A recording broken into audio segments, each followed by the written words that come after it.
Frydwan przedstawia film z serii Frydwan na polskich dróżkach.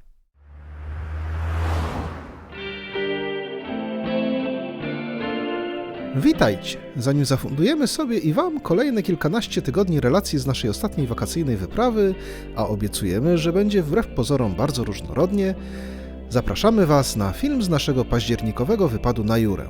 Było tak pięknie, że nie mogliśmy się doczekać, żeby Wam to pokazać. No i rzecz niebywała jak na Frydwana, bo pierwszy raz w historii kanału film na bieżąco, bo zaledwie z miesięczną obsługą.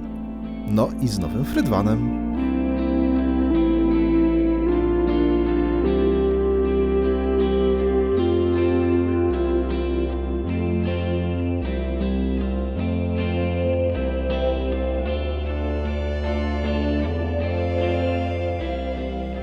Tym razem nie jesteśmy sami, jest z nami Waldek i Aga. Składzie. Tak jest, już ich znacie, to jest nasza dobra dusza, którą już nieraz widzieliście i o której mówiłem. Więc gdzieś jeszcze się dzisiaj w bardziej lub mniej znane miejsca Jury wybierzemy.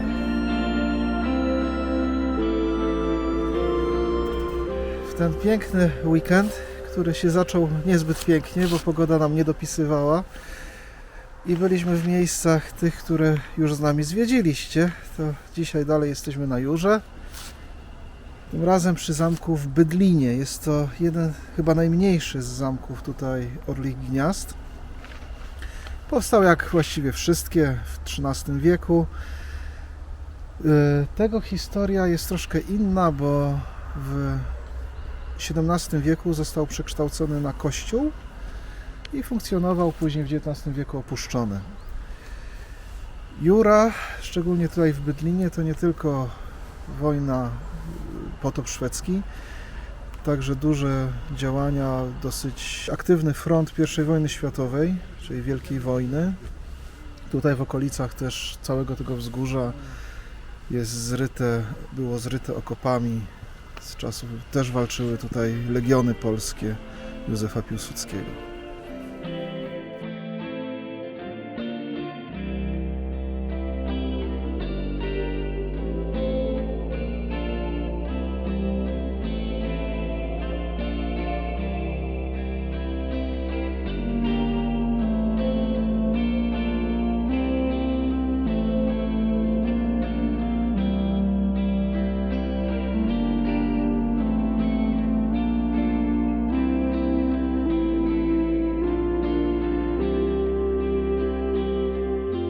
Pozostałości okopów, ziemianek właśnie frontu galicyjskiego. No, zdecydowanie gorzej zachowane niż te z lat 40., które mieliśmy przyjemność zobaczyć w Finlandii. Natomiast też... Ale ten film pójdzie prawdopodobnie przed Finlandią, tak, więc nie wiem, spoilerujesz teraz. Dobrze, no, może kogoś zachęcimy. Natomiast tak, no całe tutaj to wzgórze jest zryte tymi okopami. Tak samo w Żarkach, o których już wspominaliśmy w poprzednich filmach, które się jak coś wyświetlą tu. Tam też są pozostałości i po okopach, i po wzgórzach usypanych, na których ciężka artyleria była usytuowana. Więc tych śladów Wielkiej Wojny na Jurze jest naprawdę dużo. Trzeba wiedzieć, gdzie szukać trochę. Można. Wygląda to tak samo jak pod Verdun, tak? Już wszystko zarośnięte, a dalej widać leje, też transze jest kopane.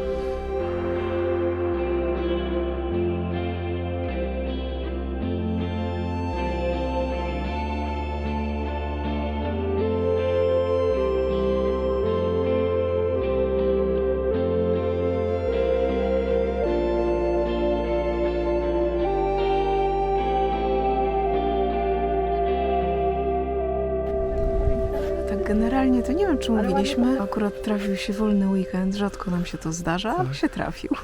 I w końcu pogoda dopisała. Nie dopisała nie wcale teraz, pogoda. mówię dzisiaj. Bo wczoraj nic nie nagraliśmy nawet, bo lało. Tak, ale to jak I nam się nie chciało nagrywać, ale widocznie jest jakaś zależność między słońcem a parciem na szkło. Dzisiaj wyszło słońce, więc jest parcie. Tak, a jesteśmy I właśnie chciałam No. powiedzieć, że mamy złotą polską jesień. tak nam się trafiło ładnie. Oczywiście w tym konkretnie miejscu nie będzie tego widać, ponieważ jesteśmy na pustyni. Błędowskiej tym razem. Ostatnio byliśmy na Siedleckiej, jak widzieliście. Ostatnio, już jakiś czas temu oczywiście. Myśleliśmy, że puścimy drona, ale dzisiaj strefa zamknięta niestety. Wymagana jest zgoda, więc niestety. Niezwykle popularne miejsce. Tak, już widać, montują pewnie na przyszły sezon. Już będzie parking płatny, szlabany. No nam się jeszcze udało. Ale i tak warto tu przyjechać. Dawno temu, kiedy w kopalnianych szybach wydobywano na tym terenie cynk, ołów i srebro, górnicy hałasowali nad głowami diabłów. Diabły rozzłościło nie tylko stukanie na górze, przez które spać nie mogli, ale również to, że ludzie zabierali im to, co według nich należało, tylko do podziemi. Wtedy jeden z diabłów wpadł na pomysł, aby zasypać kopalnię piaskiem. Kiedy wracał z nadmorza z wielkim worem piachu, zahaczył nim o wieżę kluczewskiego kościoła i przez ogromną dziurę w worku piasek rozsypał się po okolicy, tworząc rozległą pustynię.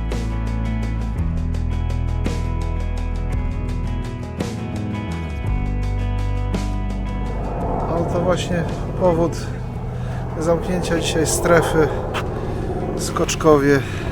Dzisiaj spadochroniarze trenują.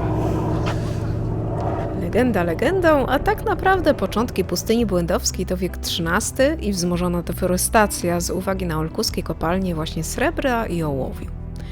W latach 30. XX wieku obecna pustynia wchodziła w skład wielkiej pustyni błędowskiej o powierzchni aż 150 km². Wtedy też można było zaobserwować tu fatamorgany czy burze piaskowe.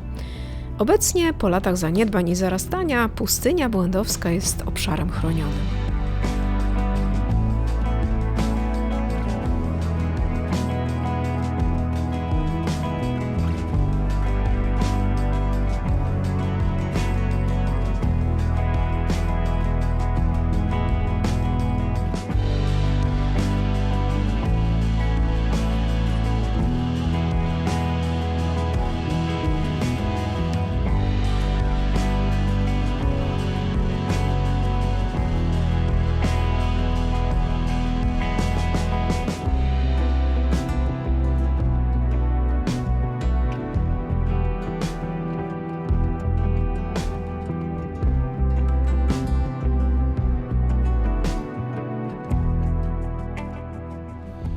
W tych rozbłyskach światła za nami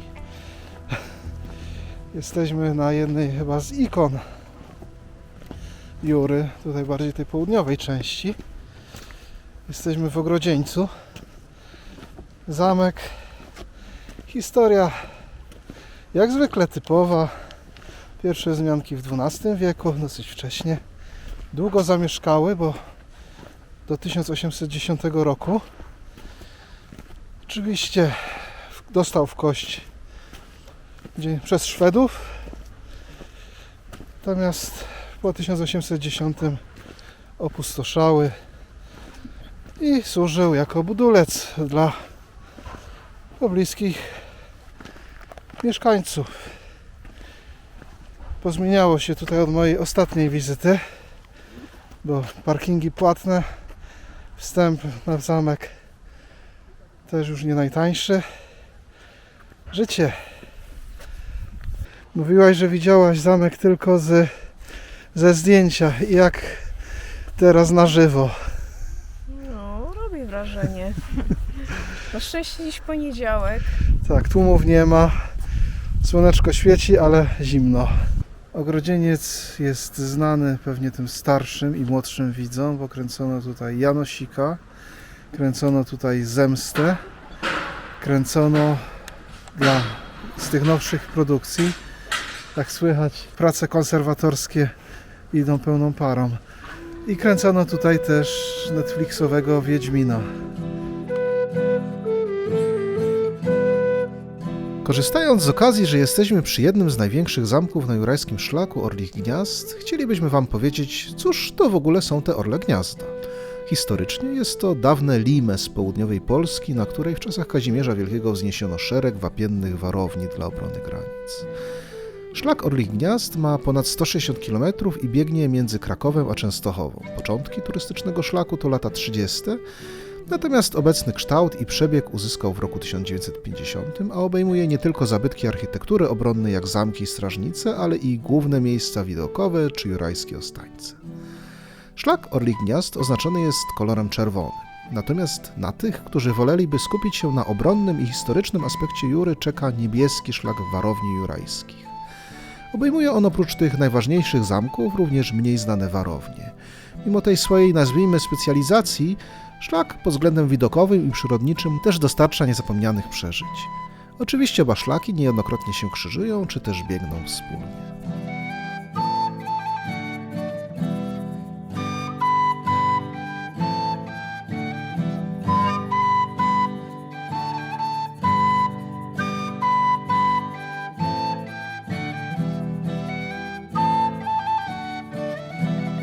Nie mogło zabraknąć Wiedźmina. Tutaj mamy nawet srebrny miecz na potwory.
Odkryte w sumie na nowo parę lat temu miejsce. Okiennik Wielki. My już tu byliśmy, wy jeszcze nie. Tak jest. Z nami. Z nami. Polecamy. Też jest na dole miejsce, gdzie można stanąć autem, vanem. Tylko nie śmiecić. Nigdzie nie wolno śmiecić. Nigdzie nie wolno, oczywiście. No. Więc Waldek mówi, też złapali już bakcyla na Jurę i na pewno tutaj wrócą. Czy nie? Tak. Na pewno. Was też zapraszamy do wizyt i powrotów na Jurę, bo jest to miejsce niezwykłe, pełne historii, legend i natury. Tradycyjnie dziękujemy Wam za wspólnie spędzony czas i już teraz zapraszamy Was na naszą fińską Odyseję, pełną przygód i niespodzianek. Do zobaczenia!